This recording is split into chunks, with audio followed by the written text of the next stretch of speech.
Kutucuk kutucuk olarak çalışılan bu model hem waffle modeli olarak hem gofret modeli olarak da geçiyor. Biz bugün kesede kullanacağız. Döne döne öreceğiz. Tabandan başlayacağız. İstediğiniz iplerle örebilirsiniz. Ben ince kalınlıkta pamuklu içerikli bir ip kullandım. Kenar süslemesinde simli bir ip tercih ettim. Şöyle bağcık çalışacağız. Minik bir cüzdan olarak, koku kesesi olarak, hediyelik olarak tercih edebilirsiniz. Kulaklık kılıf olarak da kullanılabilir. Yaklaşık 8,5 santim, boyu da 10 santim. Yapım aşamalarına geçmeden önce kanalıma henüz abone değilseniz ücretsiz abone olabileceğinizi hatırlatmak isterim. Kanalıma üye olarak da üye ayrıcalıklarından faydalanabilirsiniz. Hazırsanız o halde hadi gelin örmeye başlayalım. Kese kısmını yaparak başlayalım. Zincirle taban başlayacağız. Böyle ipimi alıyorum, bir kilitliyorum ve zincir çekiyorum. 1, 2, 3, 4, 5, 6, 26 tane olacak ve 26. Zincirimi şöyle hafif yan çeviriyorum. Kesik çizgileri kullanarak örüyor olacağım. İkili trabzanlarla öreceğimiz için tığımın kancasına bir tane doluyorum. 1, 2, 3 sayıyorum. Üçüncü kesik çizgiden alarak bir tane ikili trabzan yapacağım. Tığımda 3 tane ilmeğim var. İkisini bir örüyorum. Şimdi aynı yere bir tane daha yapacağız. Tığımın başına doluyorum. Aynı yuvaya ikisini bir. İki tane ikili trabzan yaptım. Şimdi diğer kesik çizgilerin hepsine birer tane ikili trabzan yapacağız. Bakın şöyle alıyorum. İkisini bir. Sonda bir tane bırakacağız. Yani arada 22 tane ikili trabzan yapacağız. Şimdi başa kadar yapalım 22 tane ikili trabzanı. Köşede nasıl döneceğiz onu göstereceğim. Bir tane yaptım. İkinci, üçüncü, dördüncü, beşinci ve altıncı. Kesik çizgilerden alarak yaptığımızda burada bir zincir görüntüsü oluşturuyoruz. Kenar örgülerinizde bunu kullanabilirsiniz. Amigurumi ayak tabanlarında, ayakkabı tabanlarında kullanabilirsiniz. Çanta tabanlarında çok güzel duruyor çünkü arada boşluk olmuyor. Zincirin her iki tarafını kullandığınız örgülerinizde mutlaka bu tekniği kullanmanızı öneririm. Yaptığımız ikili trabzanların karşılarına yine ikili trabzan yaparak devam ediyorum. Dolayısıyla 22 tane ikili trabzan yapacağız. Ve diğer köşeyi nasıl birleştireceğiz onu göstereceğim. Ve 22.yi yaptım. Şimdi bakın şuradaki boşluğu kullanarak biz 2 tane çalışmıştık. Dönüş yaptığımız zinciri saymıyorum. 2 tane yaptığımız trabzanı sayıyoruz. Aynı yuvaya şimdi ikili trabzanlar dolduruyorum. Bir tane yaptım. İkinciyi yaptım. Üçüncüyü yaptım. Aynı yuvaya dördüncü ve sonuncuyu yaptım. 2 tane daha yapmıştık. Yani burayı da 6 tane ile dönmüş olduk. Çok pürüzsüz, arada boşluk bırakmadan yapmış olduğumuz bir birleştirme. Şimdi bu sıraya nasıl çıkacağız onu göstereceğim size. Tığımdaki ilmeğimi çıkarıyorum. 2 tane vardı. Tığımdaki ilmeğimi çıkartıyorum. İlk ilmekten bakın şurası ilk ilmek. Arkadaki ilmeğinden tığımdan çıkarttığım ilmeği geçiriyorum ve arkaya alıyorum.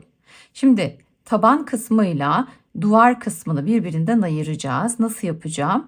Şimdi tığımdaki ilmeği tutuyorum. Aynı yerden ipimi alıyorum. 2 tane ilmek yaptım. İkisini bir örüyorum. Zincirle yükseltmiyorum. Daha dolgun dursun. Şu taraftakine, örgü yönüne yakın olan taraftakinden ipimi alıp 2 tane ikisinin içinden geçiriyorum ve yükseltiyorum. Bunu birinci ikili trabzan sayıyorum. Bir sonrakinin yine arka ilmeğinden ikili trabzan yapıyorum. Şimdi arka ilmeklerden alarak örüp devam edeceğiz. Ön taraftaki ilmekler kalacak. Bakın bir çizgi halinde. Hatta şu tekniği de göstermiş olayım size. İkisini bir alalım. Yine boşluk kalmamış olsun. Bu arkadaki ilmeği aldığımızda şöyle bütün hepsini almaya çalışıyorum. Bakın tığımdan tamamını geçirdim. Böyle yaptığınızda daha sağlam bir görünüş olacak. Arasının açılma ihtimalini de azaltmış olacaksınız. Toplamda 57 tane ikili trabzan çalışacağız. Hepsine bir tane yapıyoruz. Köşe dönüşlerinde de aynı. Arttırma yapmıyoruz. Bir sonraki sırada da modelimizi nasıl kuracağız? Detaylarını size anlatıyor olacağım. Sıra birleştirmeyi yapacağız. Tığımdan çıkartıyorum. Bu kez ikisinden bir alıyorum ilmeğimi. Şöyle geçireceğim. Arkaya çektim. Ve aynı yerden ilmeğin her iki tarafını alıyoruz bu kez. İpimi öne getiriyorum. İkisini bir örüyorum ve buradan ilmek çıkartıp ikisini bir örüyorum. Bir tane ikili trabzan yaptım. Bir yanındakine yapıyorum. Şimdi ikinci ve üçüncü ikili trabzan. Şimdi model kurmaya başlıyoruz. 3 tane ikili trabzan yaptıktan sonra bakın şu değil şu. Yani biz buraya batacağız. Buraya batmıyorum. O yüzden buradaki ilmeğin sağından ve solundan tığımı geçiriyorum bakın. Şuradan almam gerekiyor. Almıyorum. 2 trabzanın arasından tığımı arkaya gönderiyorum ve diğer yanından geri getiriyorum. Ve ön kısmından alarak ikili trabzanımı örüyorum. Şimdi hemen dibindekine bir tane ikili trabzan yapıyorum. Yanındakine ve bir diğerine, yani 3 tane ikili trabzan örüyoruz. Şimdi yine aynı işlemi yapacağım. Buradaki ilmeğimin sağından solundan tığımı geçirdim ve üzerinden ördüm. Şimdi hemen dibinden ikili trabzana yapıyorum. Bir sonrakine ikinci, bir sonrakine üçüncü. Bakın bu şekilde hafif belli olmaya başladı bile. Buradaki trabzanlarımız önde kalacak. Normal ördüklerimiz arada kalacak. Bir üst sırada da nasıl kafes görüntüsü veriyoruz onu göstereceğim. O yüzden şimdi 3 tane ikili trabzan örüyoruz. Bir tanesini trabzanın sağından solundan tığı geçirerek örüyoruz. 5'e kadar tamamlayalım. Bir üst sırada örneği nasıl kuruyoruz gösteriyorum şu an. Döndüm geldim. Bakın 3 tane ikili trabzanı yaptıktan sonra son ilmeğimiz kalıyor. Onun da üzerinden örüyorum ve bitirmiş oluyoruz. Buradaki 3'ün başlangıcı olmuş oluyor aynı zamanda. Ördüğümüz ikili trabzanların üzerine ikili trabzan yaparak fakat arkadan alarak öreceğiz. Şimdi şöyle yapalım. Öncelikle bir birleştirelim. Tığımdan çıkarttım. İlk ilmekten arkaya geçirdim. Bakın şimdi kafes görüntüsü vermek için arkalarından alarak öreceğim. Nasıl yapıyorum? Tığımdaki ilmeği tutuyorum kaçırmamak için. Şöyle arkaya çeviriyorum. İlk ikili trabzanın bu sefer arkadan öne ve tekrar arkaya alıyorum. Şimdi arkadan örüyorum. Aldım 2 tane. Bunu örüyorum. Yine buradan bir ilmek alıp ikili trabzan yapıp yükseltiyorum. Şimdi tığımın başına doluyorum. Aynı işlemi tekrar ediyorum. Arkadan geldim. İkili trabzanın arkasından dolandım. Bakın örgünün arka tarafına alıyoruz şimdi bunları. İkili trabzanı örüyorum. Burada bir çizgi oluşturacağız şimdi. Üçüncüye de aynısını yapıyorum. Şimdi bu önden ördüğümüz ikili trabzanı yine önden öreceğiz. Orada bir değişiklik yok. Bakın. İkincisini de yapalım, daha belirgin olacak. Şimdi hepsine aynı işlemi yapacağız. Bu 3 tane üst üste olan ikili trabzanların üzerindeyim yine. Tığımın başına doladım. Arkadan getirdim. Şimdi arkadan örüyorum. Tığımın başına doluyorum. İkinciyi arkadan örüyorum. Tığımın başına doluyorum. Üçüncüyü arkadan etrafından dolanarak örüyorum. Şimdi önden ördüğümüze geldik. Tığın başına alıyorum. Bunu önden örüyorum. Çizgi haline bunu devam ettireceğiz. Bakın. Kurulumu başladı. Sıra başına kadar aynı işlemi yapacağım. Birleştirme sonrası bir üst sırada nasıl yapacağız onu da anlatacağım size. Bir kabul ediyorum. Hemen yanındakine ikili trabzan, bir sonrakine ikili trabzan yapıyorum. Şu altta yaptığımız gibi. Önden ördüğümü yine önden örüyorum. Yanına 3 tane ikili trabzan yapıyorum. Bakın tepelerine batıyorum. Önden ördüğümü yine önden örüyorum. İlk 2 sırada yaptığımızı yapıyoruz şimdi. Kutularımız yükselecek. Tabanımızı yaptık. Tabanla duvar kısmını ayırdık.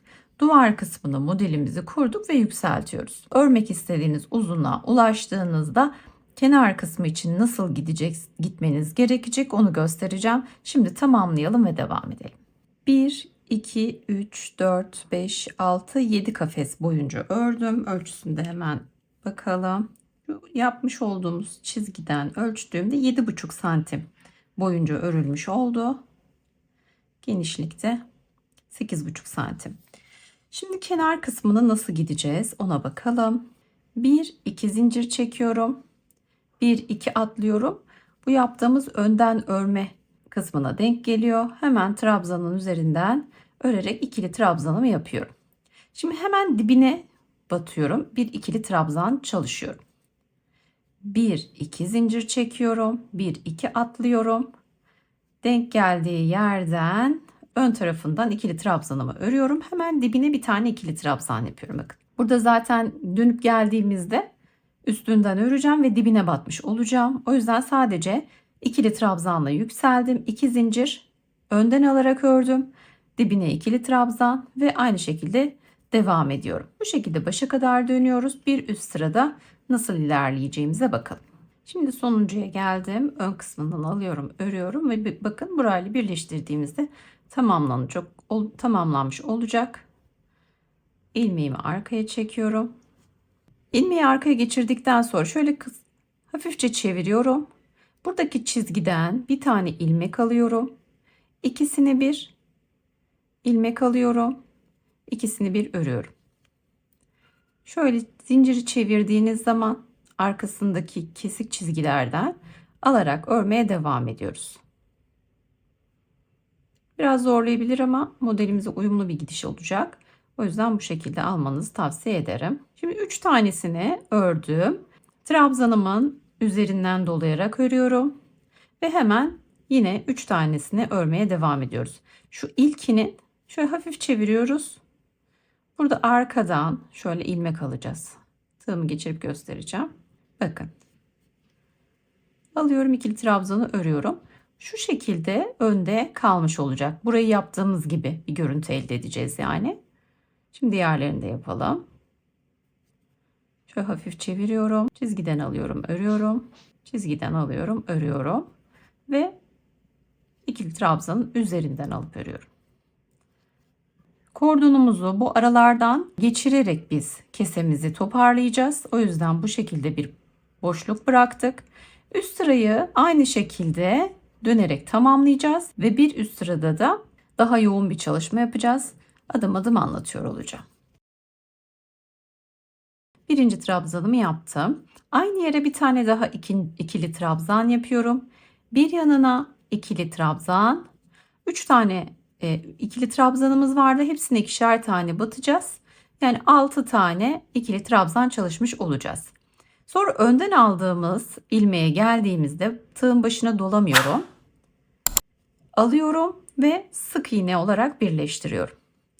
Hemen bir yanındakinden tığın başına alıyorum. İlkinden ikili trabzanla başlıyorum. 1, aynı yere 2. Bir sonrakine 3. aynı yere 4. Bir sonrakine 5. aynı yere 6. ikili trabzan. Şimdi tığın başına dolamıyorum. Önden alıyorum ve sık iğne ile birleştiriyorum. Tığın başına doluyorum ve ikili trabzanları yapmaya başlıyorum. Tüm etrafını döneceğiz. Böyle alıyorum, ipi sıkıştırıyorum. 1 2 zincir çekiyorum. Tam tepesine ve sık iğne yapıyorum. 1 2 zincir çekiyorum. Bir sonrakinin tepesine sık iğne ile birleşiyorum. 1 2 zincir. Tığımın başına almıyorum.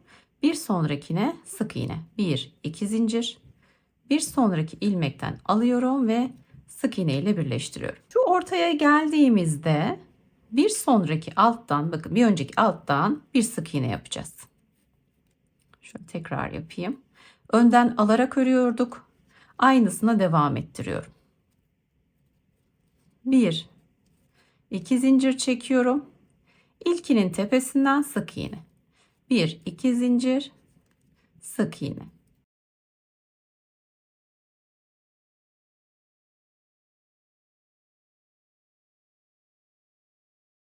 Yüz tane zincir çektim. Bir yüz zincir daha çektim. Bunları birbirinin tersine doğru koyacağız. 2 tane de şöyle minik ahşap boncuğum var. Şurası bizim başlangıç noktamız olacak. İpin ucunu burada bırakıyorum. Şöyle bir alttan bir üstten bu zincir parçasını geçiriyor olacağım.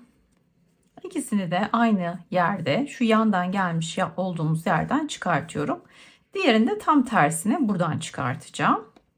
Yine aynı boşlukları kullanıyoruz tabii. Bu kez alttan geçirdiklerimizi üstten geçirdiklerimizi de alttan geçireceğiz. Bakın bunun üstünden geçirmişim. Şimdi altından geçiriyorum.